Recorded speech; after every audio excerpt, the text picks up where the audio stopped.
सच्चाई ये है कि हम पिछले 40 वर्षों से, हमारा शिविर यहीं लगता है त्रिवेणी रोड पर, यहीं से निकल करके अपने जो शिविर के लोग शिविरार्थी होते हैं, वही परिवार होते हैं हम लोगों के, उनके साथ पैदल जनता के बीच में, जनता जैसे हम जा करके स्नान करते हैं।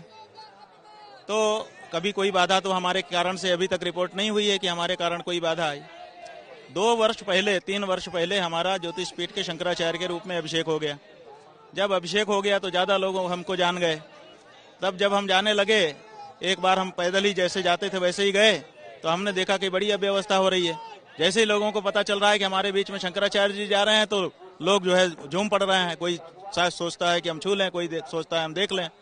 तो ऐसी परिस्थिति में हमारे लोगों ने सोचा कि एक पालकी में आपको बैठा देते हैं तो ऊपर हो जाएंगे आप। ऊपर होने से लोग देखेंगे, जहां हैं वहीं से आशीर्वाद हो जाएगा, तो कोई दौड़ेगा नहीं। और फिर पिछली बार ऐसा ही किया इन लोगों ने, 2 बार से हमको पालकी में ही ले गए। माघ मेला में आप पहले भी ऐसे ही गए? हाँ, माघ मेले में हम 40 साल से, आज की बात नहीं कर रहे हैं, और पालकी में 2-3 साल से जा रहे हैं। तो जब हम गए तो बड़ी सुविधा हो गई, क्योंकि फिर कोई भगदड़ नहीं मची। ऐसे हम कर देते थे, सब लोग संतुष्ट हो जाते थे। तो वो 2 साल से किसी ने कोई रिपोर्टिंग नहीं की कि हमारे कारण वहाँ अव्यवस्था हो गई। और हम कोई प्रोटोकॉल मांगते नहीं है, विशेष व्यवस्था मांगते नहीं है, क्योंकि हम मानते हैं कि गंगा स्नान करने वीआईपी बन के नहीं जाना चाहिए। माँ की गोद में जाने के लिए बच्चा बन के जाना चाहिए, तो हम बच्चा बन के जाते हैं। ये जो पालकी है, ये हम इसलिए नहीं कि हम विशेष हुए ये दिखाने के लिए, ये इसलिए कि ताकि जनता जो है झूमे ना, भगदड़ ना मच जाए। तो दूर से ही लोग देख लें, उनको संतोष हो जाए। प्रणाम करने का सबको मन रहता है, आशीर्वाद पाने का सबको मन रहता है, तो इससे सहज हो जाता है। आज भी हम यहाँ से निकले, आराम से वहां तक गए। वहां तक तो किसी को कोई समस्या नहीं थी, सब खुशी हो रहे थे, जयकारा लगा रहे थे। जब वहां पर गए तो पुलिस प्रशासन ने हमको रोका, और रोकने के बाद उन्होंने हमारे लोगों को घसीट के अपने कैंप में ले जा करके मारना शुरू किया। उसके बाद हमको बाहर रोके रहे और हमको कहते थे कि आप नीचे उतरो। अब बताइए, शंकराचार्य को ये लोग आदेश करेंगे कि तुम पालकी से नीचे उतर जाओ? और जहां तक भीड़ की बात है, वो ये कह रहे हैं कि भीड़ में भगदड़ मच जाती। तो भगदड़ मचाने इतना विवेक हमको नहीं है कि हम भगदड़ न मचाएं। और जहां तक गाड़ी जाती है वहां तक लोग साधन से जाते हैं। जहां देखते हैं कि भीड़ हो गई, वहां अपने आप उतर जाते हैं। तो जब ऐसा अवसर आ जाता, जहां भीड़ होती, हम खुद ही उतर जाते। ऐसी क्या बात थी? और वहां से जहां हमको खड़ा किया था इन्होंने, लगभग 10 मीटर दूरी में बहुत सारी कारें आपकी खड़ी थी। आप लोकेशन आपके लोगों ने कवर भी किया होगा। हम कह रहे थे कि वहां तक तो हम पालकी में जाएंगे, उसके बाद हम उतर करके पैदल जाके स्नान करेंगे जनता के रूप में, हमें कोई वीआईपी व्यवस्था नहीं चाहिए। वो कह रहे थे नहीं, यहीं उतरो। तो अब सवाल ये है कि शंकराचार्य जी को पालकी से नीचे उतरने का आदेश देने का अधिकार माघ मेला प्रशासन को किसने दिया है? क्या माघ मेला का प्रशासन, डीएम, एसएसपी, एसपी, मेला अधिकारी इतने अधिकारी हो गए कि वो शंकराचार्य को कहें कि पालकी से नीचे उतरो, और उनके कहने से, उनके आदेश से शंकराचार्य उतर जाए? ये माघ मेला संतों का है, महंतों का है, सनातनियों का है, कि पुलिस प्रशासन और राजनेताओं का है? हमको बताएं, वीआईपीओं का है? मेला प्रशासन का कहना है कि आपके लोगों ने बैरिकेडिंग तोड़ी, बैरिकेडिंग तोड़ करके पहुंच। सुनिए, बैरिकेडिंग तोड़ी, उन्होंने माइक में भी कहा, कई बार कहा, एक बार नहीं कहा। हमारे सामने आकर के माइक में वो ये बात कहते थे। सवाल ये है कि हम जब यहाँ अपने शिविर से निकले, पहले से हम लोगों ने लिखित सूचना दी हुई थी कि हम जाएंगे। हमारे लिए उन्होंने, पुलिस ने व्यवस्था बनाई थी। एक इंस्पेक्टर अपने पुलिस पार्टी के साथ यहाँ आया। उसने कहा आप लोग कब निकल रहे हैं? हम लोगों ने कहा 9 बजे। वो 9 बजे यहाँ से लेके चला। उसके बाद पुल के पास गया, वहाँ पुल पर बैरिकेडिंग थी, सही है, हम बैठे थे, इसमें हम देख रहे थे। उसने पुलिस वालों से बात की, बात करने के बाद बैरिकेडिंग खुली, और खुलने के बाद हमको लेके गया। जो पुलिस वाला हमको पायलट, जो हाँ वर्दी था, वो इसी क्षेत्र का प्रभारी है, वो सामने और वीडियो में सब अंकित है। वो जो पुलिस वाला है, उसने पुलिस वालों से बात करके बैरिकेडिंग खुलवाई, तब हम लोग गए। अच्छा, अगर यहाँ कुछ गड़बड़ी हमारे द्वारा हुई थी तो वही पुलिस वाला खड़ा हो जाता कि महाराज जी आपके लोग अब व्यवस्था कर रहे हैं, हम आगे नहीं ले जा पाएंगे। लेकिन उसने तो कोई रिपोर्टिंग नहीं की, वो तो लेकर के हमको संगम तक गया। तो जब पुलिस वाला ही हमको लेकर के जा रहा है, हमारे पास निजी सुरक्षा भी सरकारी है, वो भी हमारे गवाह हैं, उनसे आप पूछ लीजिए किसी ने कोई अव्यवस्था मचाई हो। तो जब ऐसी कोई अव्यवस्था मचाई नहीं, कहते हैं कि बैरिकेड गिरा दिया, वो तो भीड़ में गिर गया होगा। लेकिन आप वीडियो में देखेंगे, हम खुद देख रहे थे, इसलिए हम कह सकते हैं कि जब पुलिस वाले ने बात की, लगभग 1-1.5-2 मिनट लगी उसको, उसके बाद खोला गया। जब खोला गया, पुलिस वालों ने ही खोला, तभी हमारी सवारी आगे गई, नहीं तो हम ना जाते, हम दूसरी तरफ से चले जाते।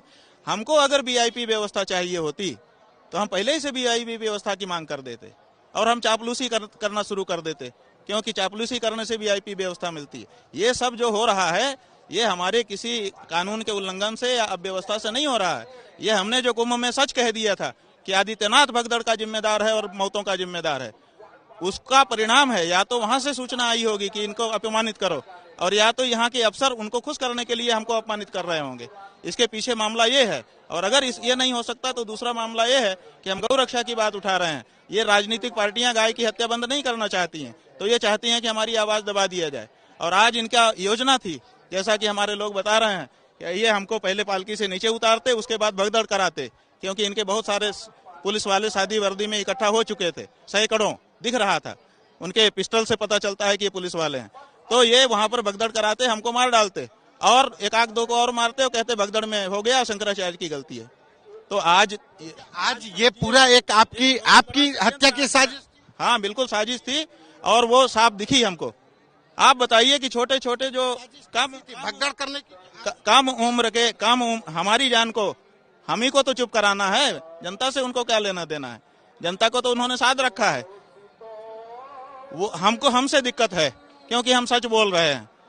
लेकिन ऐसा सब करने से अगर वो ये सोच रहे हैं कि इससे हम सच बोलना छोड़ देंगे तो गलतफहमी है। हम तो सच बोलते ही रहेंगे, ये तय है। और अभी हम यहाँ पर रुके हैं क्योंकि हम आज अपने शिविर से निकले थे कि हम संगम स्नान करेंगे, जैसा पिछले 39 साल से करते चले आए हैं।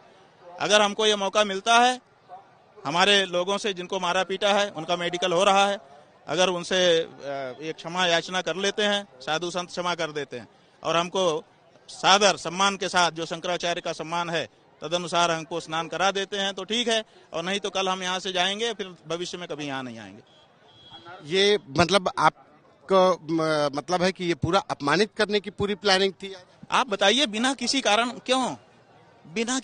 क्यों ये किया जा रहा था? कोई तो कारण होना चाहिए। हमने अफसरों से पूछा, भाई कारण बताओ। वो कहते हैं भगदड़ मच जाएगी। क्यों भगदड़ मच जाएगी? भगदड़ मची ही नहीं। आप बताइए भगदड़ कैसे मच जाएगी?